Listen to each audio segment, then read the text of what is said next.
Purtroppo negli scorsi anni ci sono stati tantissimi sversamenti di sostanze tossiche, cancerogene nell'acqua delle zone del Vicentino e del Padovano. Aziende che hanno sversato di tutto e queste sostanze purtroppo sono andate a contagiare centinaia di migliaia di persone che sono coinvolte. Parliamo di 350.000 veneti a rischio per queste sostanze cancerogene che sono state appunto sversate nell'acqua, nelle falde. Questi si chiamano FAS. Il Movimento 5 Stelle li combatte da sempre. Io personalmente, poi assieme al senatore Cappelletti e a Sonia Perenzoni, consigliere comunale a Montecchio, abbiamo depositato un esposto presso la Procura di Vicenza, proprio per andare a scovare i colpevoli e perché questi paghino. Questo è un ulteriore passaggio che dimostra la nostra attenzione verso il problema di PFAS, di questa sostanza inquinante che sta contaminando un quarto della superficie della nostra regione.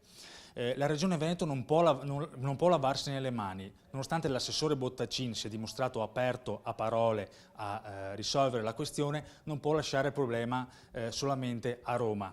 Nel bilancio di questa regione purtroppo non abbiamo avuto infatti degli stanziamenti che vadano a contrastare questo grande pericolo sia dal punto di vista momentaneo, cioè risolvere il problema di portare l'acqua potabile a 400.000 persone contaminate dai PFAS, né tantomeno soldi a bilancio per risolvere la questione della bonifica di questo problema.